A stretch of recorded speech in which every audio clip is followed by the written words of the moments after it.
प्रेम से बोलिए गणेश जी भगवान की जय, कार्तिकेय जी महाराज की जय, नंदी जी महाराज की जय, भास्की जी महाराज की जय, गौरा मैया की जय।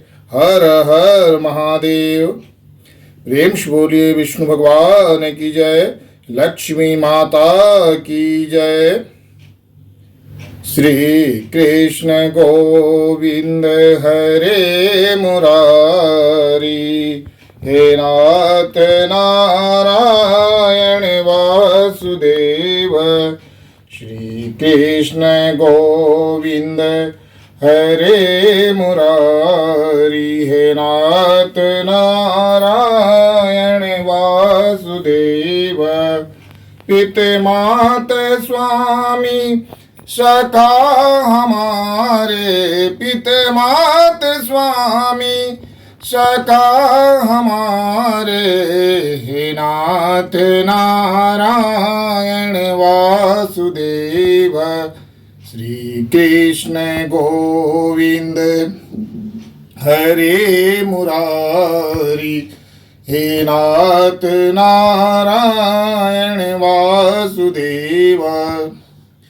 प्रेम से बोली जय श्री हरि, जय माता लक्ष्मी। ओम नमः शिवाय, ओम नमः शिवाय, ओम नमः शिवाय।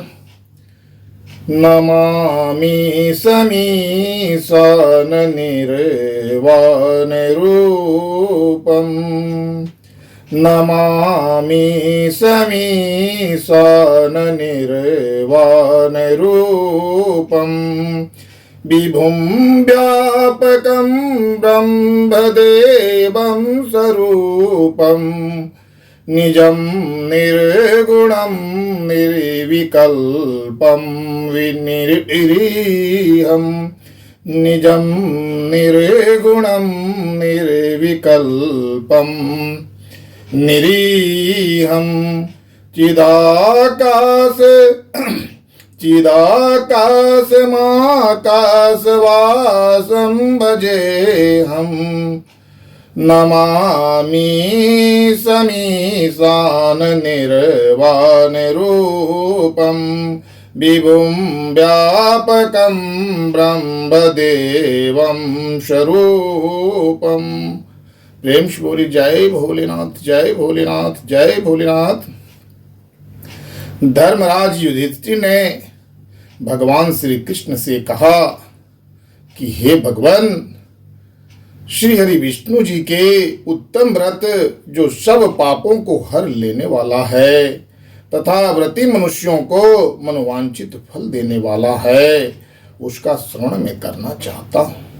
हे जनार्दन, हे पुरुषोत्तम, आप इस पुरुषोत्तम मास की एकादशी की कथा कहिए। उसका क्या फल है, उसमें किस देवता का पूजन किया जाता है। हे प्रभु, क्या पुण्य है, मनुष्यों को क्या करना चाहिए, कृपा करके बताइए। तो जैसा हम लोग आज भगवान विष्णु और माता लक्ष्मी के साथ शिव परिवार की पूजा कर रहे हैं, चूंकि ये श्रावण मास है, श्रावण मास के कृष्ण पक्ष में हम लोग एकादशी की पूजा कर रहे हैं, तो भगवान विष्णु को जो उन्होंने फल फूल हमें प्रदान किया है समर्पित करना चाहिए। ध्यान रहे कि तुलसी दल हम अवश्य ही उन्हें समर्पित करें और उनके प्रति समर्पित भाव से, भक्ति भाव से इस कथा को सुने।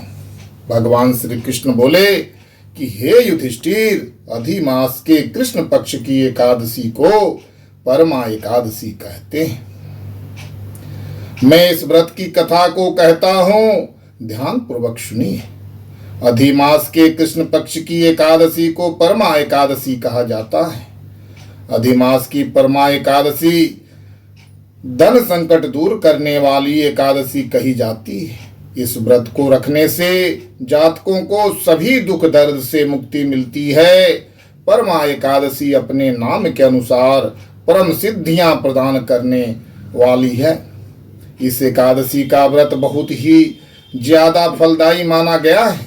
अगर किसी कारण से कोई व्यक्ति व्रत नहीं रख पाता तो परमा एकादशी की कथा के सुनने मात्र से ही मनुष्य की दरिद्रता दूर हो जाती है। प्रभु श्री कृष्ण कहते हैं कि कांपिल्य नगरी में सुमेधा नाम के एक अत्यंत धर्मात्मा ब्राह्मण रहते थे। उनकी स्त्री अत्यंत पवित्र तथा पतिव्रता थी। किसी पूर्व पाप के कारण वह दंपति अत्यंत दरिद्रता का जीवन व्यतीत कर रहे थे। ब्राह्मण को भिक्षा मांगने पर भी भिक्षा नहीं मिलती थी। उस ब्राह्मण की पत्नी वस्त्रों से रहित होते हुए भी अपने पति की सेवा करती थी तथा अतिथि को अन्न देकर स्वयं भूखी रह जाती थी। एक दिन ब्राह्मण ने अपनी स्त्री से परदेश जाकर कुछ काम करने की इच्छा जाहिर की, लेकिन उनकी पत्नी बहुत दयावान थी। उन्होंने अपने पति से कहा कि ईश्वर ने हमारे भाग्य में जो कुछ लिखा है उसे टाला नहीं जा सकता। उसने अपने पति को इसी स्थान पर रहने को कहा और बोली कि जो भाग्य में होगा वह यहीं प्राप्त हो जाएगा। पत्नी की सलाह मानकर ब्राह्मण देवता परदेश नहीं गए। इसी प्रकार समय व्यतीत होता गया। एक दिन कौंडिल्य ऋषि वहां आए। ऋषि को उन्होंने आसन तथा भोजन दिया। दंपति ने ऋषि से दरिद्रता का नाश करने की विधि पूछा। ऋषि ने बताया कि मलमास की कृष्ण पक्ष की परमा एकादशी के व्रत के प्रभाव से सभी पाप, दुख और दरिद्रता आदि नष्ट हो जाते हैं। जो मनुष्य इस व्रत को करता है वह धनवान हो जाता है। इस व्रत में नृत्य, गायन आदि सहित रात्रि जागरण करना चाहिए। श्री हरि का भजन करना चाहिए। यह एकादशी धन वैभव देती है तथा पापों का नाश कर उत्तम गति प्रदान करने वाली होती है। धनाधिपति कुबेर जी ने भी इस एकादशी का व्रत किया था, जिसके प्रभाव से भगवान भोलेनाथ शिव ने उन्हें धनाध्यक्ष पद प्रदान किया। इस व्रत के प्रभाव से सत्यवादी राजा हरिश्चंद्र को अपने पुत्र, स्त्री और राज्य की प्राप्ति हुई थी। जो मनुष्य इस व्रत को करते हैं वे अपने माता पिता और स्त्री सहित स्वर्ग लोक को जाते हैं। इस प्रकार ब्राह्मण देवता ने अपनी स्त्री के साथ इस व्रत को किया और इस व्रत के प्रभाव से उनकी दरिद्रता दूर हो गई। पृथ्वी लोक पर काफी वर्षों तक सुख भोगने के पश्चात पति पत्नी श्री हरि विष्णु जी के उत्तम लोक को प्रस्थान किए। प्रेम से बोलिए जय श्री हरि, जय श्री हरि, जय श्री हरि। श्री कृष्ण गोविंद हरे मुरारी, हे नाथ नारायण वासुदेव। श्री कृष्ण गोविंद हरे मुरारी, हे नाथ नारायण वासुदेव। प्रेम से बोलिए जय श्री हरि, जय श्री हरि, जय श्री हरि।